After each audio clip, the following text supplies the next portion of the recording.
Hello, lovely ladies. It's Maya, and we are now starting Module 17. Oh my gosh, can't believe how far we've gone. Our topic for this module is receiving guidance from Spirit. So now that we're in year 2 of the program, we're beginning to revisit some things that we've worked on before, but we're going a little bit deeper, and we're also taking some other directions with it. So this is an extension of our intuitive development modules that we worked on in year 1, as well as the module about connecting with Spirit. So our focus is on taking some of those tools that we learned last year and also using some new tools to not just connect with Spirit just because, not just connect with our spirit guides and our angels just because we're curious, but actually for the purpose of receiving guidance.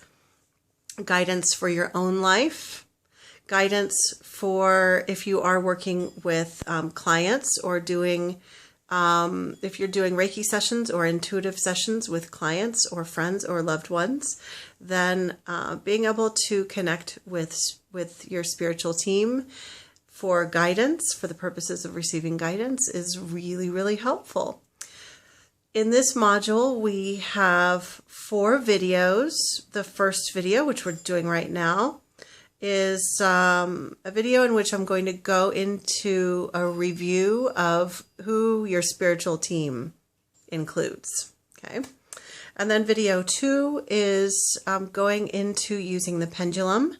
Now, we did touch on that in year 1, but we want to get to a point of mastery this year, so we're going to go over the steps of how to use a pendulum.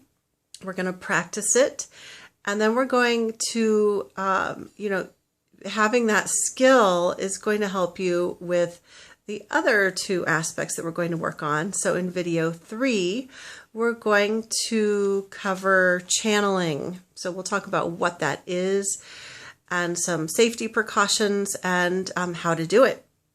And you can actually use your pendulum if you need to as a tool for your channeling. So that's why I did it in that order.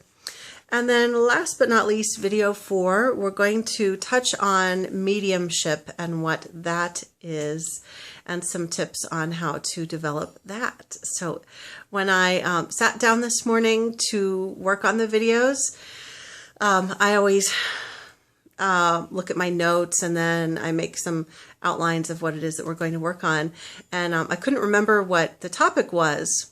So when I sat down and looked at my list of topics for every month, I said, oh, goody. Oh, this is going to be so much fun. I love these topics. So we're going to have a lot of fun together today.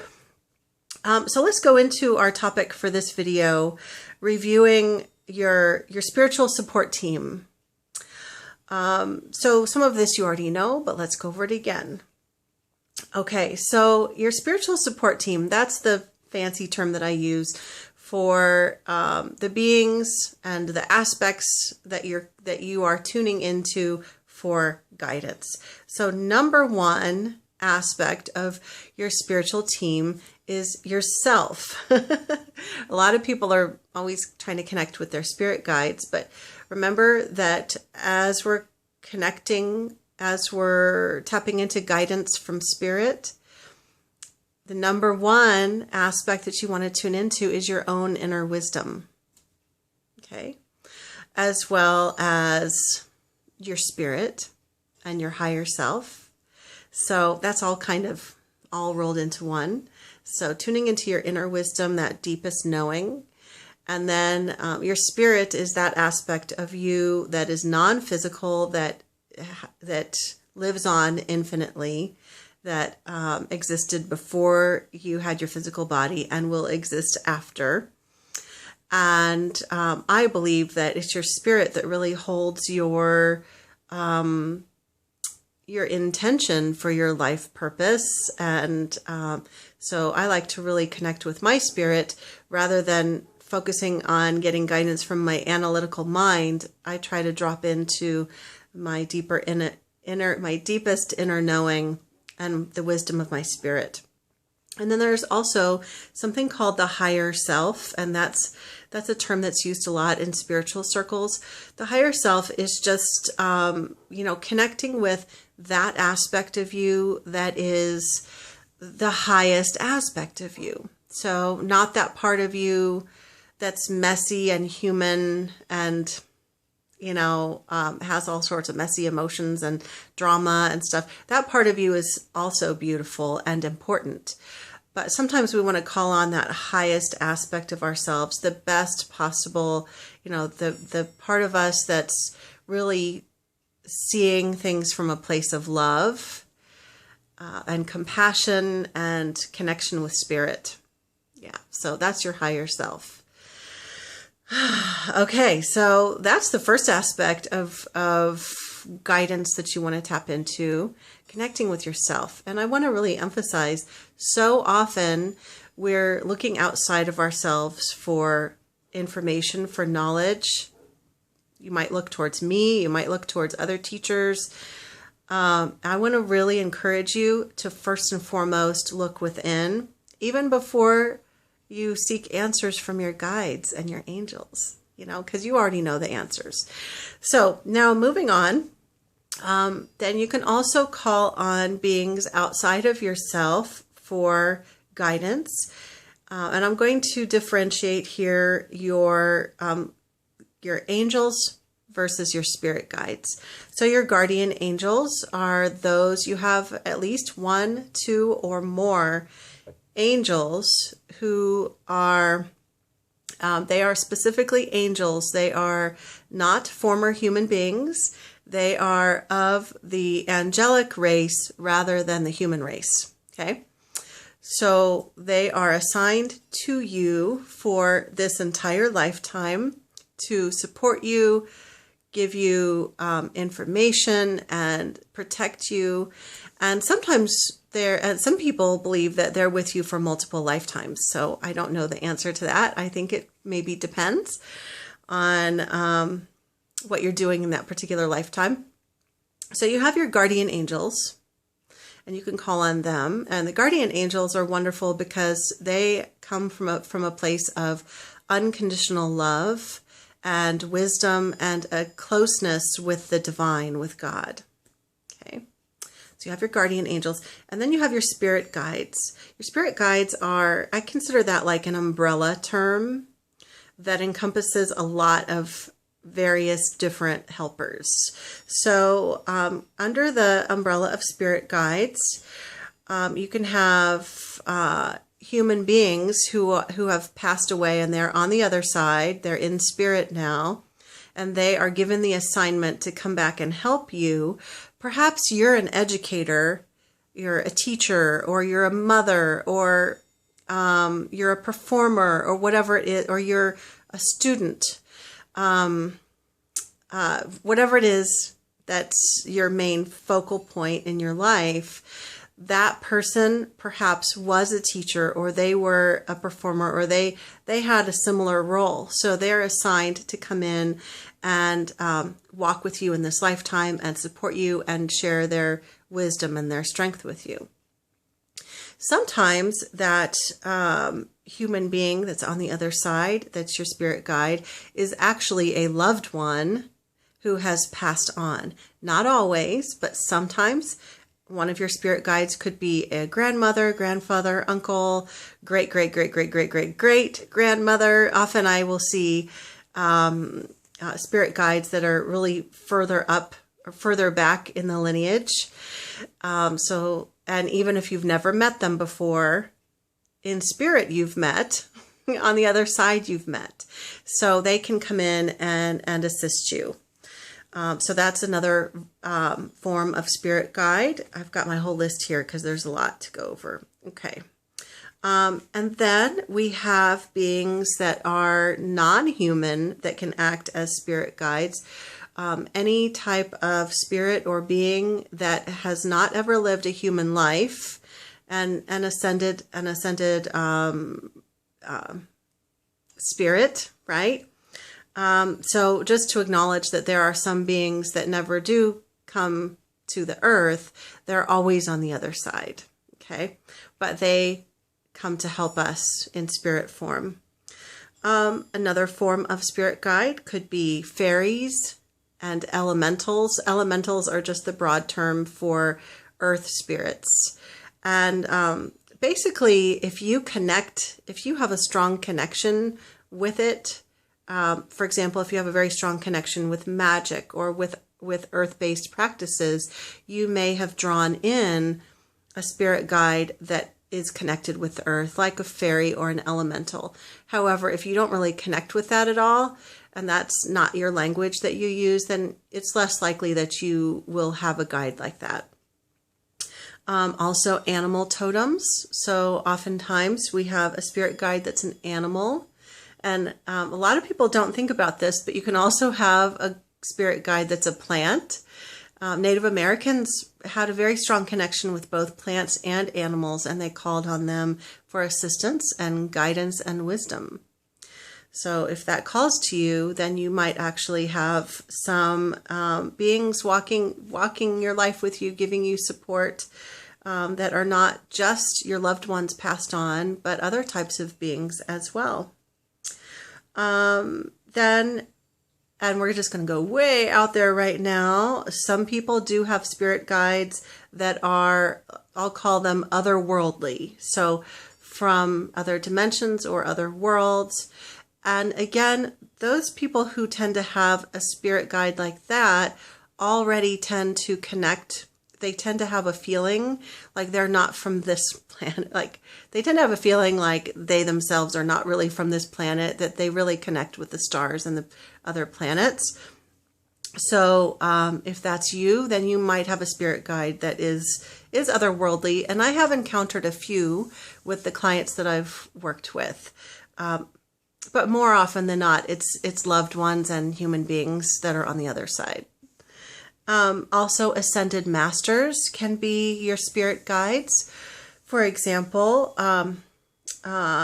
Jesus, Mary, Buddha, Kuan Yin, the goddess of compassion. And speaking of goddess, any of the pantheon of gods and goddesses. Now, I know that those of you who are watching these videos, who are in the program, there's a whole variety of belief systems that you all have. So some of you do connect with goddess figures and some of the pantheon of like the ancient Greek gods and goddesses and that sort of thing. So if you connect with that, they might actually be coming in to offer assistance for you. And if that's not something that you connect with, again, remember, you're probably not going to draw that in. If you have a more mainstream spirituality, then you'll have guides who are more aligned with that. Okay. I also wrote down saints. So those of you who that's part of your spirituality is connecting with saints and holy masters from history, then they might also be walking with you as well. All in all, I want to stop here and just make a little reminder about a lot of people are so eager to work with spirit guides and angels that they just like cast this big net and just call in like anybody who wants to come in. And please don't do that because I want you to be really specific when you're asking to connect with any spirit guides, that you be very specific that only those beings that are of love and light and that are from God may work with you. And it might seem like, well, why would God allow anything not from God to try to work with you or mess with you? We have free will. So you want to practice healthy discernment and boundaries. And so whenever I say a prayer and I sit down in meditation to call in my guides or perhaps do some channeling, which we're going to talk about in another video, I'm always very, very specific that I'm not calling in just anybody, because there are a lot of beings on the other side, like human beings who've passed on, who are kind of stuck between this world and the next, they haven't moved on to be with God. And sometimes that's because they have some issues, we'll just say some issues, some darkness that they haven't worked through yet. And so sometimes they can try to come through and give you false information and things like that. So that's not to make you feel afraid. It's to help make you aware, because a lot of teachers don't really bring that up. And one thing that I've seen a lot of that has concerned me is not in our group, but just generally speaking, I've seen a lot of people who just, they'll call in, anybody who wants to come in, and the results are not so good. So the solution is very simple. It's just to be very, very clear in your mind and in your spirit and in your heart that you are calling in only beings of love and light and God. And you are sovereign, you are strong, you are free, you're the one in charge. So when you make that powerful statement, then that's what you call in. Okay, so it's like putting a filter out there. And so when as we're going to be working on connecting with our spirit guides and our angels more, that's something that you'll keep in mind, is using discernment. Yes. So next on the list is archangels. And archangels are different from guardian angels.